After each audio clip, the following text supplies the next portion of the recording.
What is going on, you beautiful bastards? Welcome back to the channel. I'm Brandon Sylvia. If you're new, consider subscribing. So we got a bunch of news to go over today, a bunch of stuff to cover. Gonna try to fit it all in here, a bunch of different stories that I'm interested in talking to you about. Everything will be down in the timestamps below though.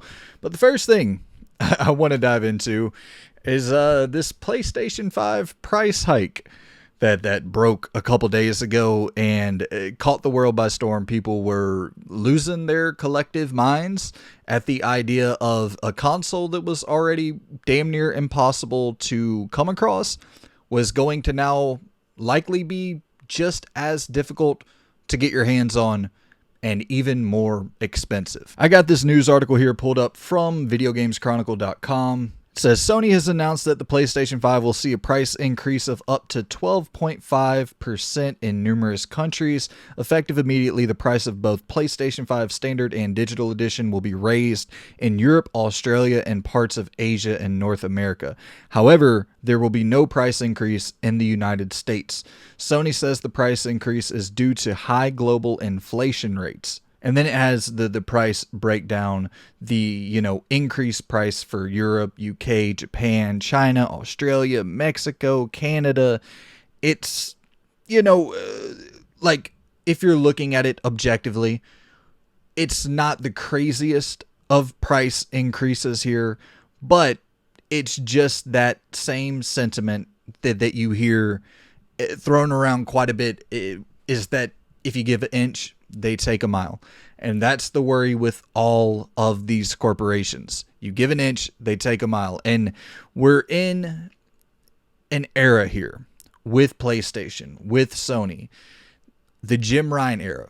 It's tough to really just trust that, because I guess the idea here, the glass half full idea here would be that, okay, the prices are increased a little bit. Maybe in some world, some utopia, that could cause, Sony to meet the demand for these systems. And everybody who wants a PlayStation 5 ends up getting one and they only have to pay whatever, 30, 40 extra dollars to get it. That's a lot better than the scalper prices that are out there right now. So in a utopia, that would be great. But in reality, we know that the most likely scenario with this is that the prices are jacked up. They go up 30, 40 bucks and it's still just as hard to come by as it is right now. And nobody wins. Sony gets a couple extra $20, $30 per purchase, and the consumers are still out there trying to find a PlayStation 5, can't find one, and in many countries are having to pay more than they were before. And neither Xbox nor Nintendo will be raising the prices for their consoles, so it's just an even worse look overall. And I was actually at GameStop the other day and I was thinking, man, maybe this next-gen console shortage, this was before this news dropped, I was like, maybe this is about to come to an end, because I walked in and there were like 7 Series X's sitting there on the shelf, and I was like, holy shit, maybe we're going to get to a point where whoever wants a console can just walk into a store and get one. Because I know a lot of people, who you can get a PlayStation through the PS Direct, or you can, get one online and have it shipped to you. But I know a lot of people are like, man, $500 and I'm having to deal with shipping and the possible things that could go wrong there. And like, I definitely do understand wanting to walk into your local store and spend your $500 there, because the people, you have some sort of familiarity, you have a return policy available, just these different factors that, like, I certainly understand why someone would prefer to spend that large of an amount physically at a store that they're familiar with.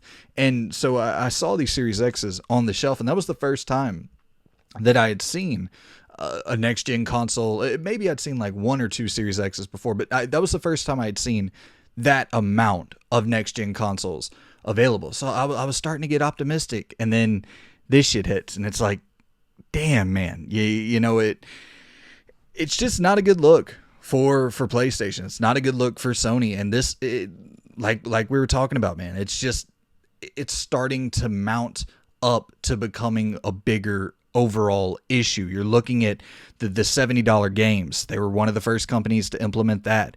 The penny pension for the upgrades. The lack of any real commitment to their classic catalog. The whole just total shit show that is PlayStation Plus Premium. You got a service that just really has no reason to exist whatsoever. The main feature that they're touting with the classic games catalog is 3 months in, and it seems to already be a dead program. The game trials it's not giving you what it initially offered. It's just the streaming. Does anybody really want that? So it's just like that service as a whole, I feel it is awful. Extra is great. They're doing a great job with that, but PlayStation Plus Premium, horrible service. And then other just weird things like treating Days Gone like shit, reducing Japan studios to pretty much nothing, doing this new live service, having this new focus on live service games where they're trying to get out 10 live service games in like the next 2 years. And it seems to, we don't know yet, but I would imagine that like the fans like myself who kind of, I would say was the focal point for the last generation, you know, the single player, third person adventure, narrative centric games. Like the people who bought and supported what Sony was doing in a first party, you know, in their first party output,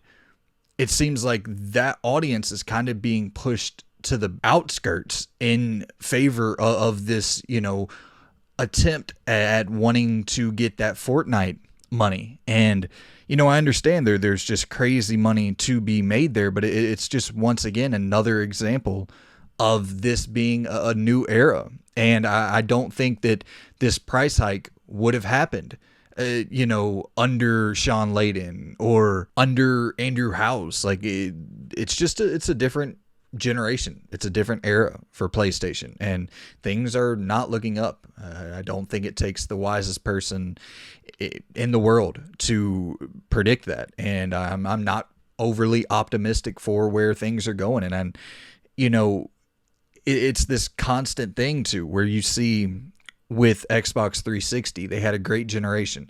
Xbox One, horrible generation. You know, PS2, great generation. PS3, horrible generation. PS4, great generation. PS5, you know, I guess things remain to be seen. Horizon Forbidden West was amazing. Ratchet and Clank Rift Apart was amazing. I'm assuming that God of War Ragnarok will be amazing. Like, so we're getting the amazing game still, but it makes you wonder, is that like the remnants of an old era? You know, are those the kind of, is that going to be history at some point? And we're going to be sitting there with our 10 Fortnite replicas, and it's just it's something to consider. And I'm not trying to be totally bleak here. And PlayStation right now is in a position to where those studios that you know, we're getting Marvel Spider-Man 2, we're getting Wolverine, we're getting Ghost of Tsushima 2. So we have like studios in place, the Naughty Dogs, who I assume will be working on the games that we all collectively enjoy, and the games that made us buy into that ecosystem. But I don't know, outside of that, it does leave a lot of room for concern, especially when their new, you know, their new leader is a business guy. He's not a creative. So I don't know, man.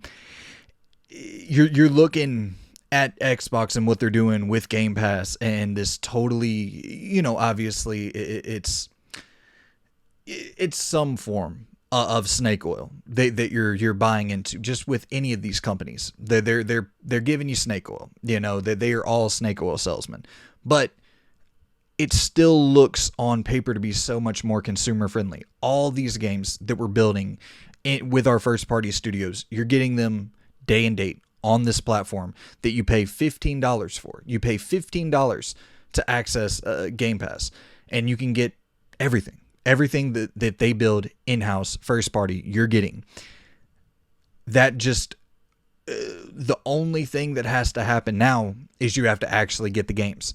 And we're still definitely in the wait and see on that. I think Redfall will set the example if it comes out the gate and it's like far and away, it looks like Arcane's most ambitious, expansive game they've ever created, and they're able to capture what made Dishonored and Prey so solid, but in this bigger universe and this bigger world with Arcane. If they're able to do that, and then the biggest question mark is if Bethesda can actually get out a game on day one that's not, littered with just ridiculous bugs and looks horrible and plays horrible. Like, if Bethesda can get out a solid game, like, we know the world, we know the atmosphere, we know the dialogue, we know the writing, like, those are all, we already know they're going to be great. If they can deliver on getting us a really, like fine tuning all the aspects of their games that were below average to just downright bad, from Fallout 4 and Skyrim and Fallout, like, if we can fine tune those aspects, and Starfield comes out and it's in a solid playable state, and you can tell that the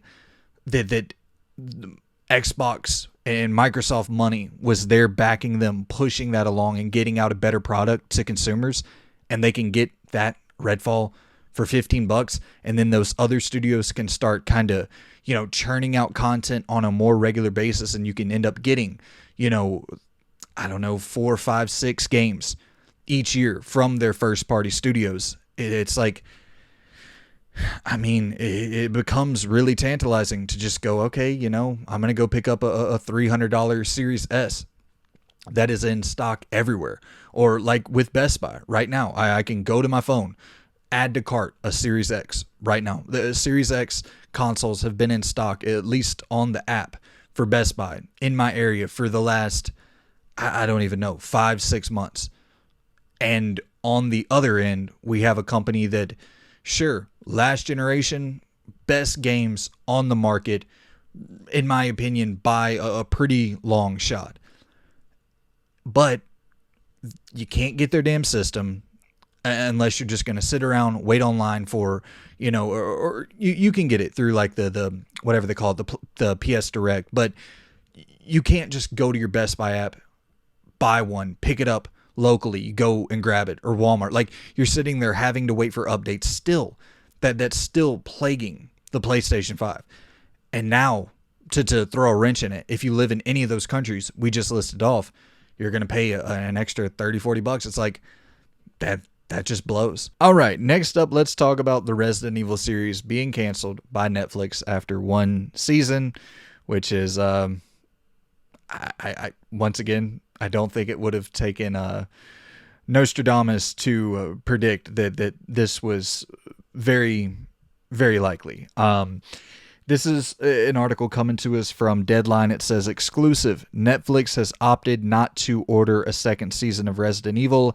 Its action horror series loosely based on the popular video game franchise. The news, which comes a month and a half after the series' July 14th release, is not entirely surprising, as the drama did not have a particularly strong showing on Netflix's top 10, and cost versus viewing is the streamer's leading renewal criteria.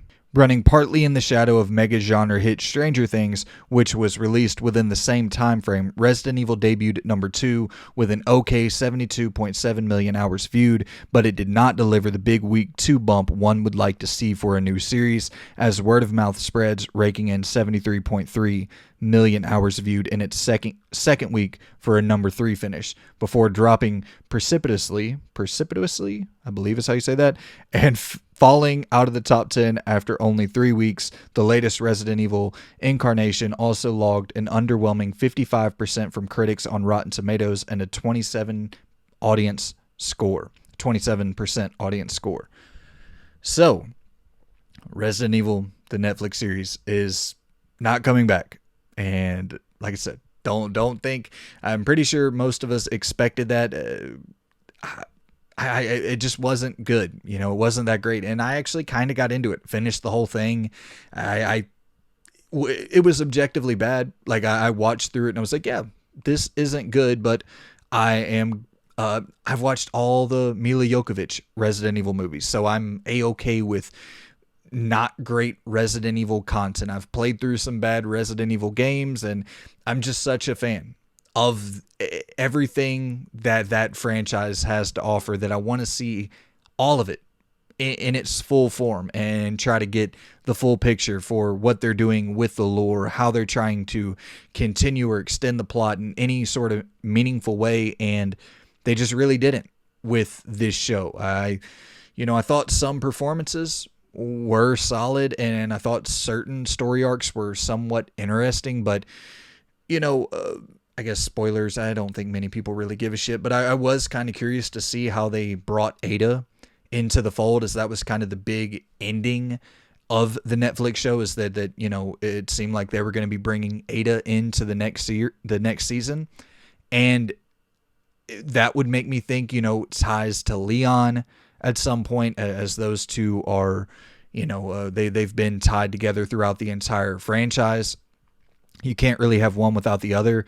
And so I would have liked to have seen that, because just in terms of like production value and budget and all that, like it was a real like Netflix show. It looked and felt like a Netflix show.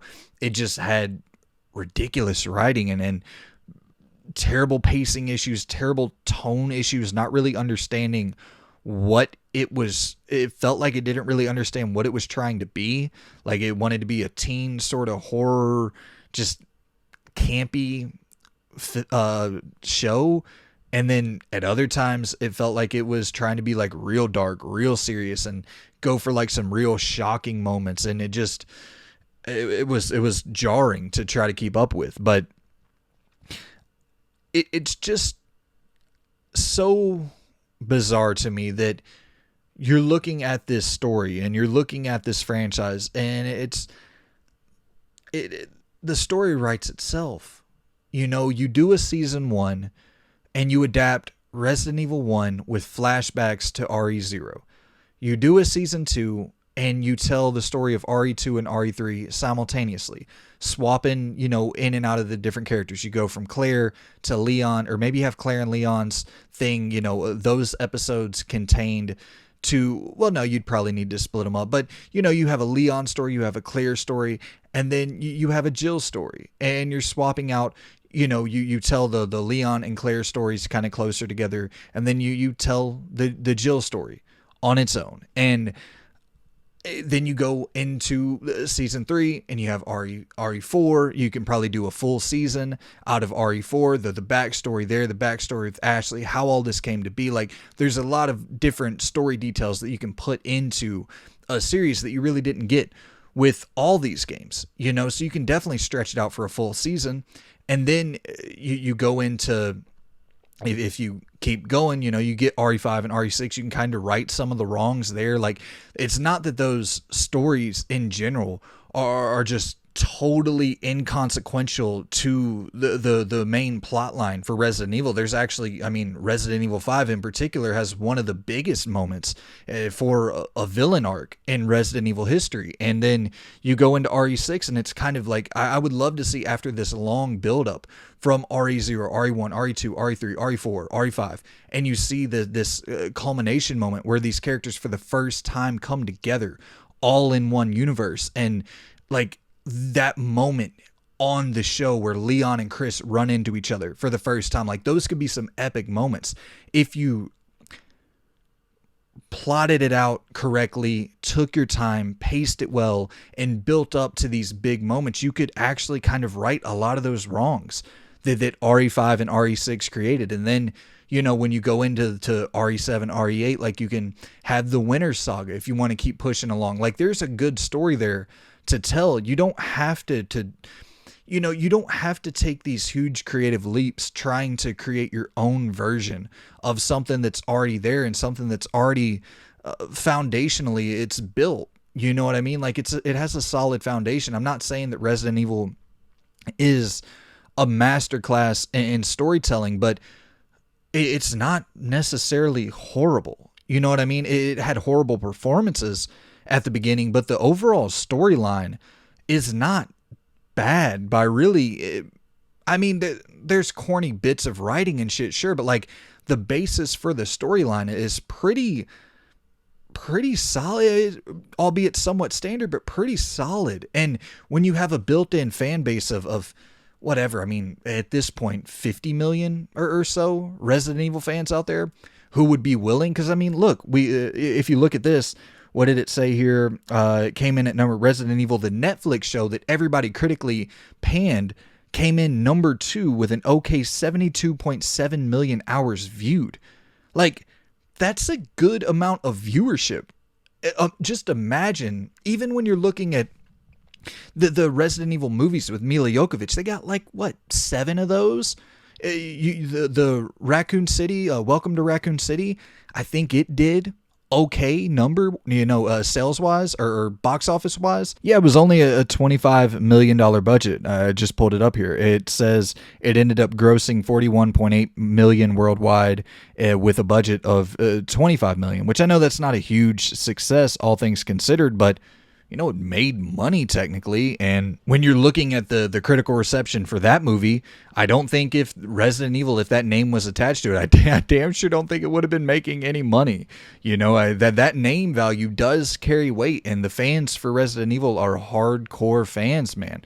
We really love this shit, and we're willing to support something good in the Resident Evil universe. And even with Welcome to Raccoon City, like, I was able to sit there and thoroughly not enjoy, but appreciate that they loved the source material with that movie. And if you could do that on a Netflix budget and, stay true to the story, man, stay true to the characters. I don't want to see no shit where Leon is treated like this just redheaded stepchild and just thrown out to the wolves. And like, what do you even do from that point? And like, if Raccoon City, if they went on to make a Resident Evil 4 movie, like, you made Leon look pathetic, so it's just like, let's just stay true to the source material. Try this thing out, see if you can create something that really works on the silver screen. Or I guess silver screen is technically for movies, so I would much prefer a television series. So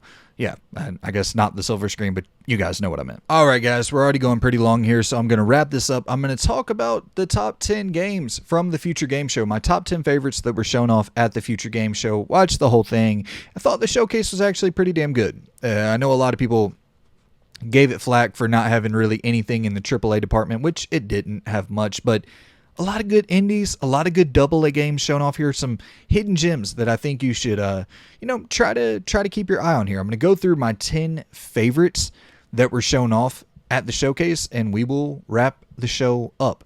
Let me know in the comments down below if you watched the Future Game Showcase and any that stood out to you that you think people should be keeping their eye on. So I'm going to start it off with Snackoon, of course.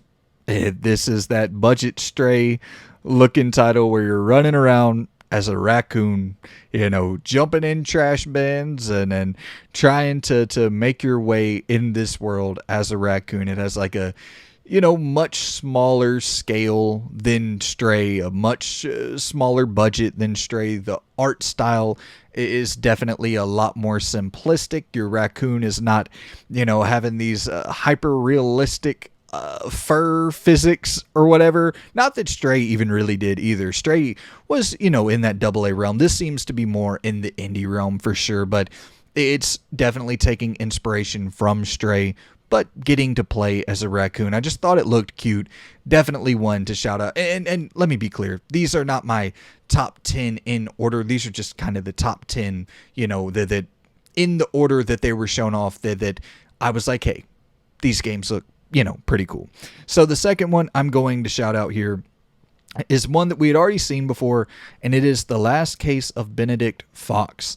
This is that Metroidvania, but what was shown off here was that it had like a real story, and you're kind of hopping between worlds of like you're sort of jumping into these murder victims' memories and gaining knowledge and kind of tools in those worlds to bring back and use in the real world. I believe I could have read that wrong, but that's kind of what it seemed like whenever I was watching the trailer. And you have like different abilities and skills you can unlock throughout the game. Like the one that they showed off was you can kind of like Hulk smash down onto enemies or through environments to kind of clear the way to get to the next section of the game.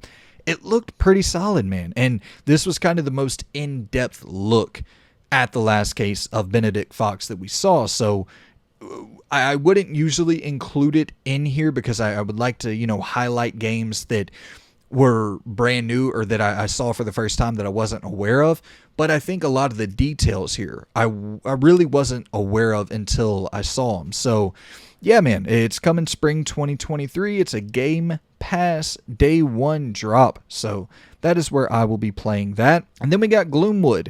This is a first-person immersive sim sort of FPS meets survival horror title that really seems to be taking a lot of inspiration from, the likes of Resident Evil and Silent Hill, but giving you that first-person shooter and first-person perspective. So, yeah, I thought it looked pretty solid. The next game I want to shout out is Anno Mutation, and this is a cyberpunk-style RPG kind of combining 2D and 3D environments. It seems like you are playing the role of a bounty hunter of sorts, while also kind of like being a bartender part-time, maybe.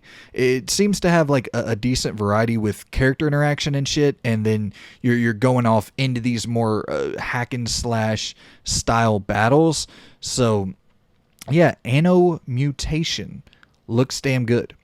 And then we have The Chant, and this is exactly what I needed to see from this game. We finally got the release date for it. It's coming out November 3rd. But what I really needed to see more than that was just more info on what the moment-to-moment gameplay is going to be.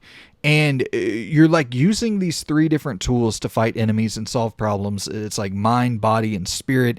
And it seems to be fairly straightforward, kind of third-person action-adventure style of experience, combining that with a cult horror story, and a lot of the emphasis is really focusing in on the narrative, focusing in on the characters, and cult horror really isn't captured in video games all that often. So I'm actually very much down to check this out, and it is going to be releasing on November the 3rd. And next up, I want to give a shout out to Ereban Shadow Legacy.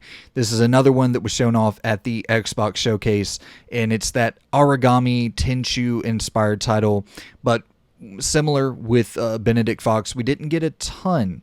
We didn't get like a real in-depth look at the Xbox Bethesda showcase, but at Future Game Show, we got a real good look at what this game is going to be. We saw the systems at play. We saw the gameplay going. Like, we really did get a deep dive into understanding what this title is going to offer. And it's set in this kind of sci-fi universe where the main shtick is that you are becoming one with like the shadow realm, and you're using these shadows to slip by enemies unnoticed. And there's just not a ton of true, similar to, speaking about The Chant with not being really anything in the cult horror department, with Ereban Shadow Legacy, there really aren't many true stealth titles out there right now. So this definitely caught my attention, and it's giving you like the option to have a lethal or non-lethal run. And yeah, it's just another damn day one indie Xbox Game Pass title that it's becoming to the point where like Xbox is just, my Series X is like my indie machine. I'm constantly like right now running through Midnight Fight Express on the Series X with it coming to Game Pass. Earlier, Trek to Yomi, and just it's like I'm constantly running these Young Souls or Shredders. Like I'm constantly running the different indies that are coming to Game Pass. As Dusk Falls, it's just steady updates or steady new games, new indie games on Game Pass. And yeah, I'm getting the most out of my system by just playing the hell out of these cool indie titles. And next up, I'm going to give a shout out to Deliver Us Mars. this is not one that I really had any knowledge of before going into this. I know a lot of people really enjoyed Deliver Us to the Moon, but I just missed that title for whatever reason. And this trailer for Deliver Us Mars really sold me. I never, like I said, never played Deliver Us to the Moon, but I'm guessing this story, I wouldn't have to know anything about Deliver Us to the Moon, if I'm not mistaken. So I'm down. You know, if I don't have to go back through and play the first one to understand the second one, I'm definitely down to jump into Deliver Us Mars. It's just a beautiful game world with like uncharted platforming segments and kind of this dark space thriller storyline about saving Earth, but potentially like reconnecting with your father. And I don't know, man, the writing seemed good. The character models look great. Just for a smaller scale title, this looked damn good. I'm definitely going to be picking this one up. It just got delayed and is now slated for a February release date. And next up we have Phantom Hellcat, and this got a 30-second like quick snippet at opening night live, but we got a deeper look here, and this title looks exceptional. It's this 3D hack and slash fast-paced combat system combined with like 2D side scrolling and puzzle solving, and it's just combining some cool shit. It has a cool art style. It gives me Arkham vibes, but a little bit faster and, you know, more, I guess, DMC inspired with the hack and slash nature, but it seems to be in a good flow state with its combat. And yeah, it looks real good. It's releasing on all platforms. No release date as of yet, though. And next up, The Devil in Me. And this trailer actually really got me hyped for The Devil in Me. I wasn't hot on the first trailer at all, but this looks damn good. Supermassive seems to be like introducing more mechanics to The Devil in Me than their other Dark Pictures games. Your character has like inventory slots, and then there's some more emphasis on puzzle solving that you're going to get to, you know, engage with. And they also said it's over 7 hours for the story. And then we finally got a release date for November 18th. So getting quite a bit of game with The Devil in Me. I was not expecting that, as, you know, the other Dark Pictures games are usually 3-4 hours and then you're done with them and they're great. But like, or I shouldn't say great, they're good. But this is like doubling that. Unless, you know, I'm sure 7 hours means more like whatever, 5.5, 6 hours, but still, that's a lot more than I got out of House of Ashes or Man of Medan or Little Hope. So I'm down, man. And my last shout out is going to go to Rooted. This is a post-apocalyptic third-person survival game being built on Unreal Engine 5. And it seems that you're exploring like maybe smaller scaled open worlds. It looks like you have a vehicle to drive around with, and you're building camps, and you're kind of you're stealth sneaking around trying to find resources, and you have a weapon on you, you have a gun on you, but with the trailer that they showed off, it didn't show any shooting, so I'm assuming that's going to be either not a big focus of the game, or the shooting's probably not all that polished at this current state and they didn't want to show it off. But it did seem that you can shoot and you can use weapons. So yeah, and it kind of gave me some Metal Gear vibes a little bit, where I keep saying stealth. You're stealth sneaking around these sections that are very fortified and kind of look to have like a military presence, if you will. It seems like you may be stealing resources from like a military base